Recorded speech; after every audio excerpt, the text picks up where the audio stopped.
Right at 7 p.m., the phone blared with an insistent ring, as if some unseen clock had struck the hour precisely, the same metronome that once kept time with Emily's dreams of a cloudless romance. She stared at the screen for a long moment, until the image of smiling Daniel faded and disappeared. The picture had been taken last summer, in those days when they both devoutly believed in their forever.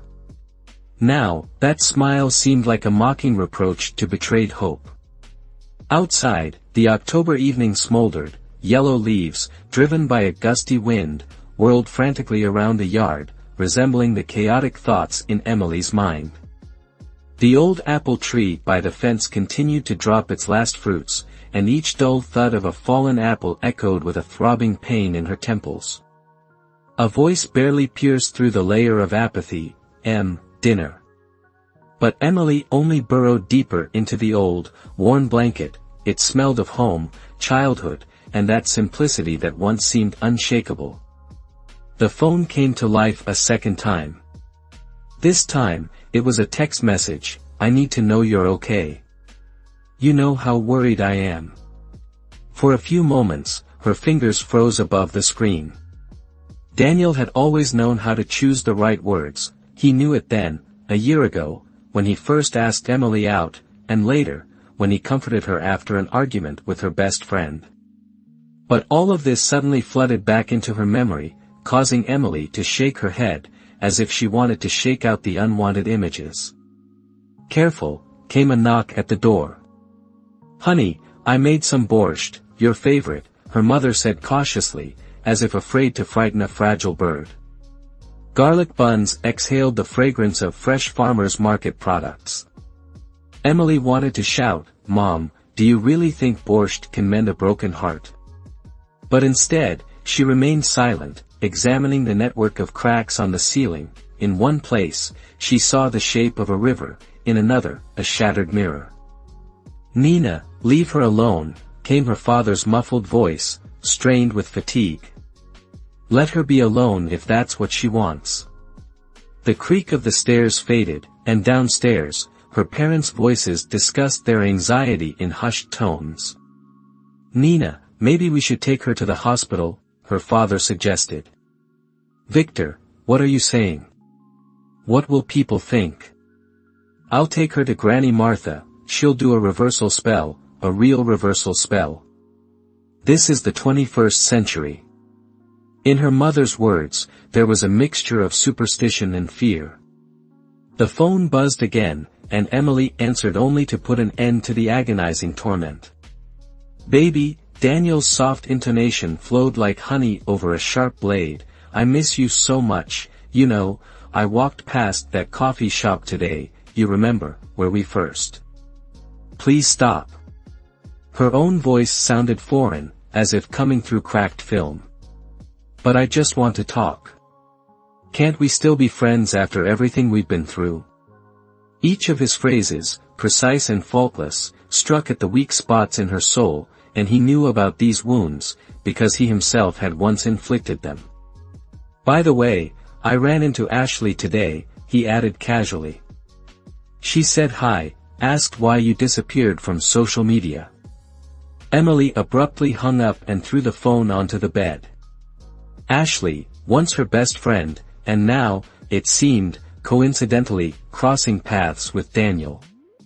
It grew completely dark, the wind lashed against the windows, and the raindrops sounded like stinging reproaches.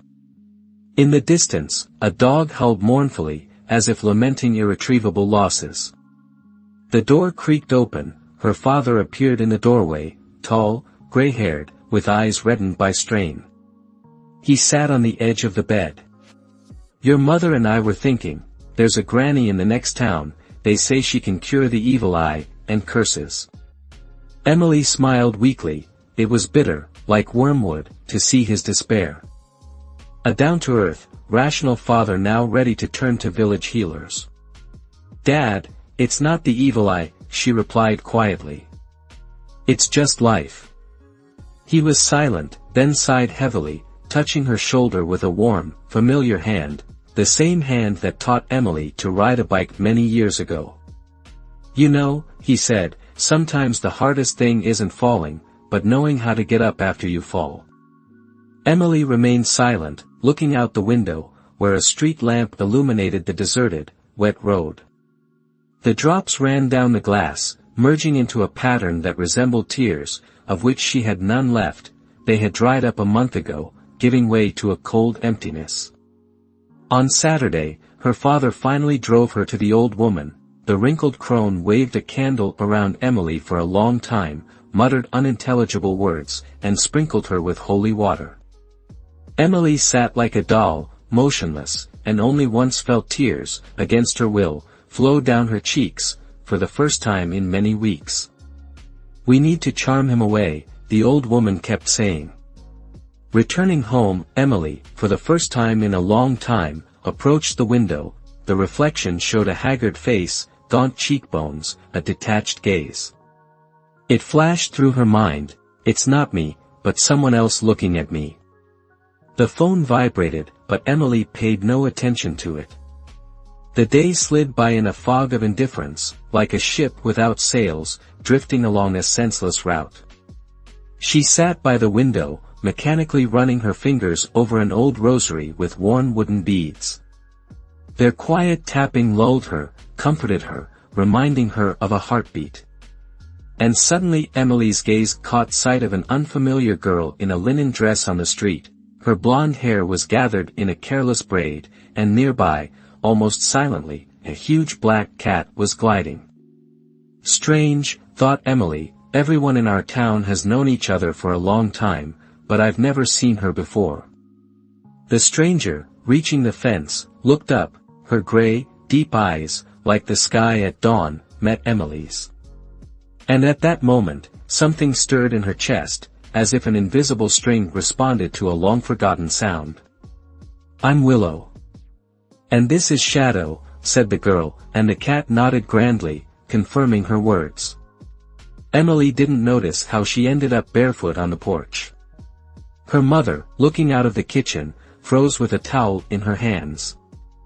"I felt your pain from afar," Willow simply said, as if there was nothing unusual about it, to catch someone else's suffering, as the wind catches the scent of grass. "Who are you?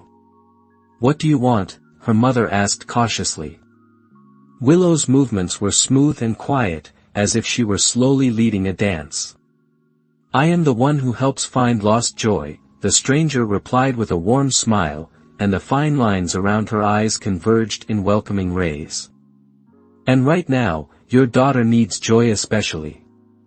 The cat had already entered the house, as if he had long considered himself a full-fledged resident. "We don't need healers," her mother objected, but the phrase seemed to hang in the air.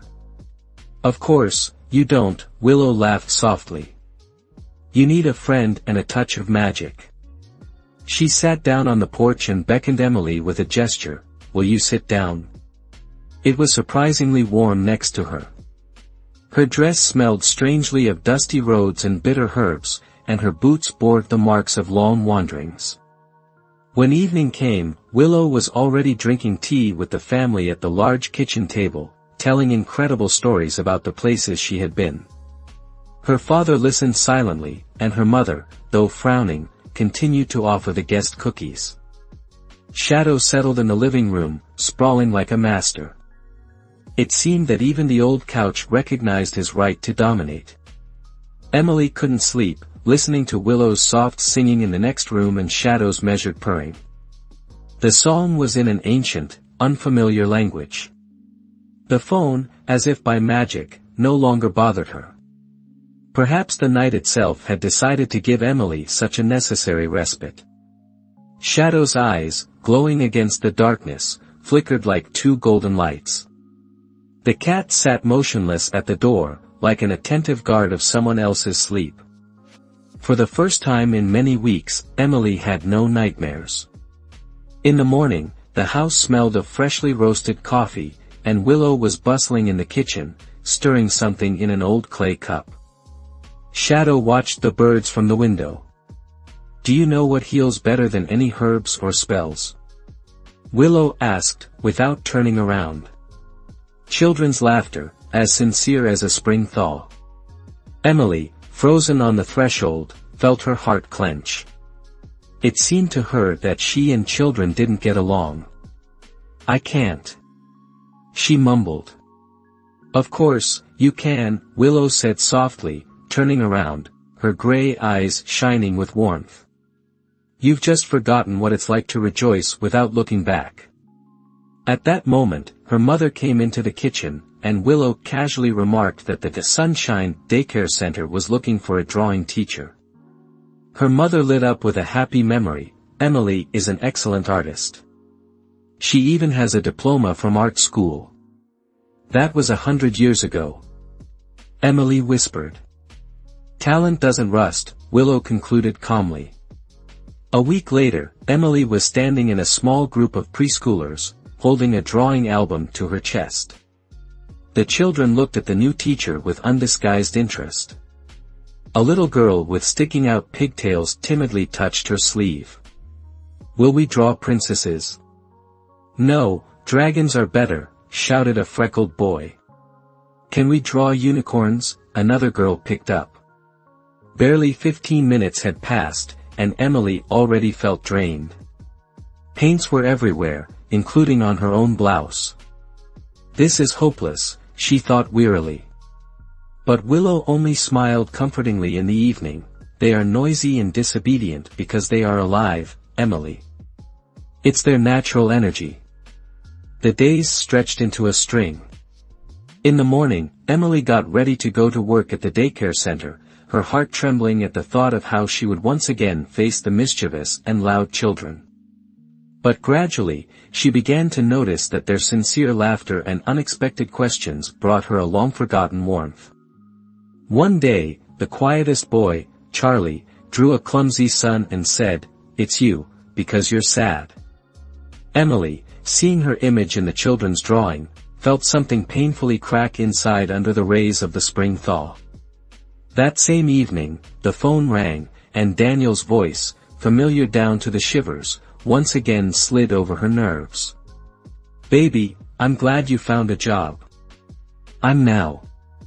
But a sudden sharp hissing sound interrupted his speech. It was Shadow, appearing out of nowhere, arching his back, baring his fangs, and hissing as if he saw an enemy. "What's that?" Daniel was alarmed. It's just a cat," Emily replied unexpectedly firmly. "You never had a cat." "Now I do," she replied coldly and hung up. To her surprise, she felt no fear.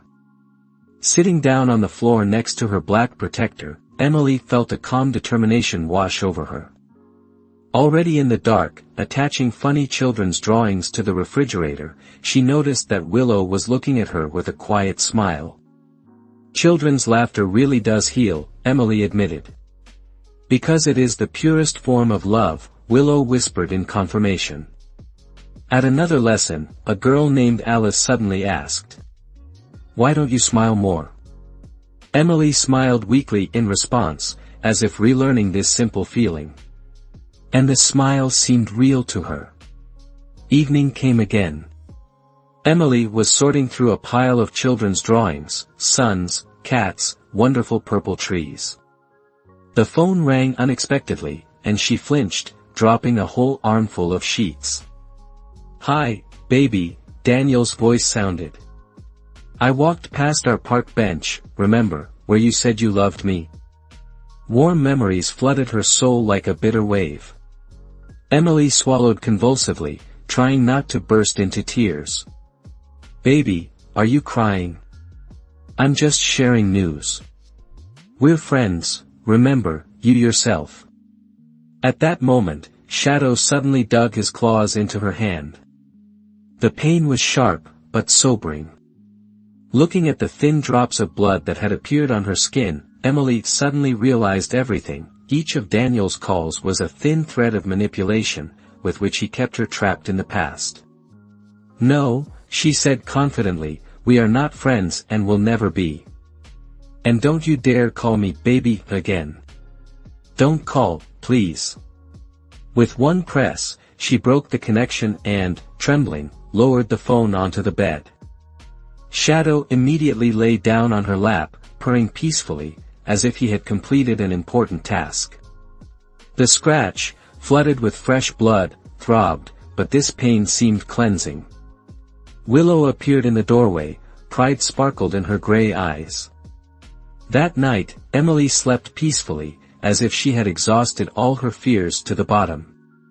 Waking up in the morning, she found that Willow had disappeared, but had left an antique nickel, darkened with time, and a tiny rag doll wrapped in a linen scrap on the nightstand. Attached to the doll was a note with smooth, dance-like handwriting.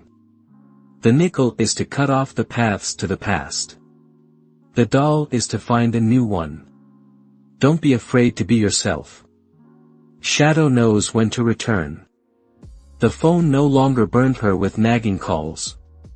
It seemed that the threads connecting Emily to the old pain had been cut by fate itself once and for all. Sometimes she took the doll in her hands and seemed to feel its soft warmth. And she attached the nickel to a cord and began to wear it under her clothes, touching it in moments of doubt. Shadow's claw scars healed surprisingly quickly, leaving barely noticeable light stripes. Like runes, thought Emily, maybe that's how he broke the curse of the past. And then one day, 3 unknown men in strict black suits appeared in the village. They questioned the residents, showing a photograph of a young woman with blonde hair and a large black cat. By evening, rumors lived around, men in black are looking for Willow. Grandpa Mike swore that their car had emerged directly from behind the forest, where there were no roads or paths. Aunt Claire from the store whispered that this was some secret service. Emily was uneasy, but every time these people passed by her house, they seemed not to notice it. As if someone's invisible hand turned their gaze away. Protection. She suddenly realized, clutching the enchanted nickel to her chest. After all, shortly before her disappearance, Willow circled the house 3 times, saying something quietly. By night, the men in black disappeared as suddenly as they had appeared. However, since then, it was as if everything in the village looked at the world around them with different eyes, as if they had seen out of the corner of their eye that there was a completely different reality somewhere nearby, hidden among everyday things. Time went on, and thoughts of Willow returned more and more often. Who is she? Who was she running from? Or who was she hurrying to? But in the end, Emily remembered her simple words. Sometimes it is not so important to know the answers, it is more important to remember the good.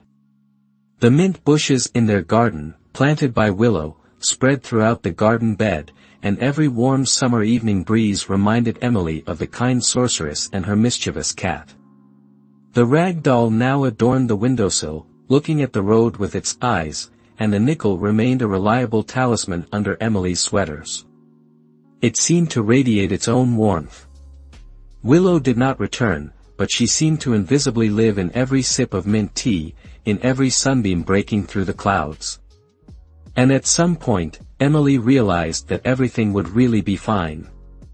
A year later, Emily changed jobs and took the position of head of the Human Resources Department at the local factory. In the new office, still smelling of paint, she was sorting through papers when the door flew open with a slam, letting in a tall figure in work overalls. It was Adam, the new senior foreman. "I'm sorry," he said, "I have an inspection tomorrow, and Peter's personnel file from the 5th workshop has disappeared somewhere." He spoke excitedly, almost with irritation, and Emily immediately felt a familiar burning sensation. Before, she would have been at a loss, but now she only raised an eyebrow. "Please introduce yourself," she asked calmly. "And explain why you are shouting at a colleague." Her firm tone made the man embarrassed. "I'm sorry, let's start over," he muttered, realizing that he had gone too far. Emily nodded, suggesting that he go out and come in again. When he returned with an official request, she noticed a sprig of fresh mint in his pocket. While they were looking for the missing documents, as it turned out, lost behind the safe, Adam reluctantly admitted. "Yesterday, I met a strange girl near the gate, in a simple dress and with a braid.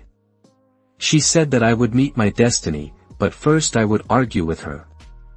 And she thrust this sprig of mint into my hand.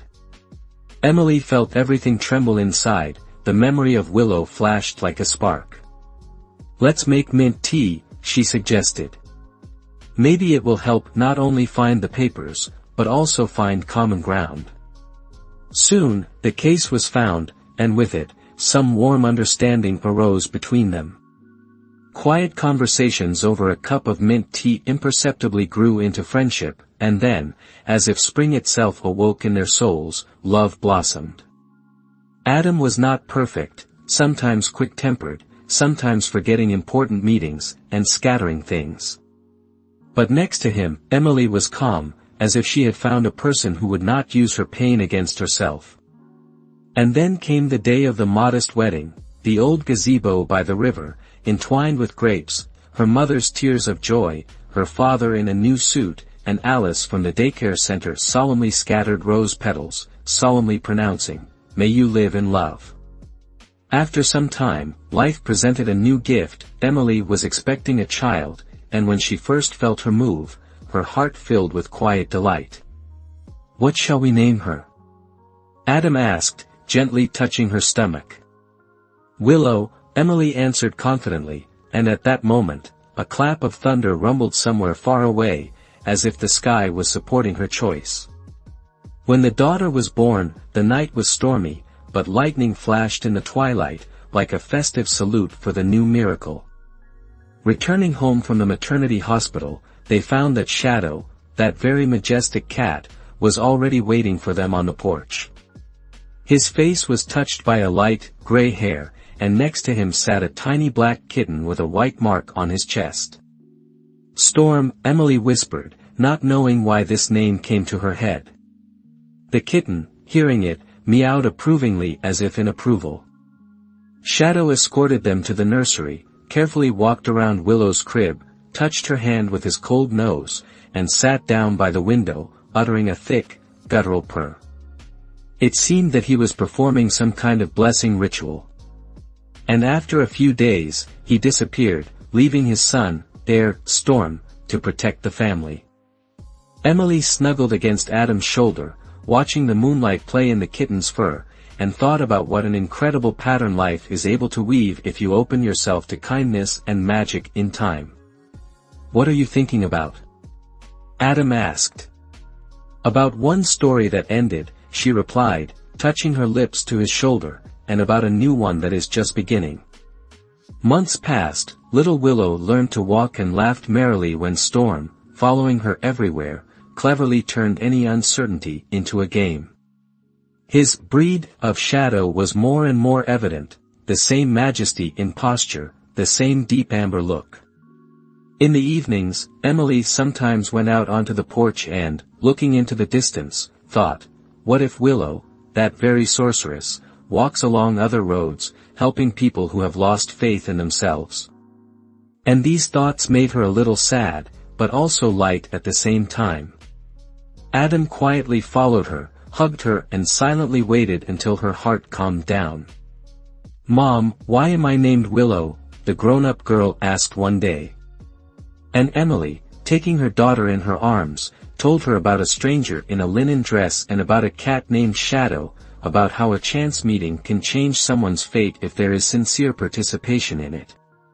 The little girl listened with her mouth open, and Storm purred nearby, as if confirming what was said.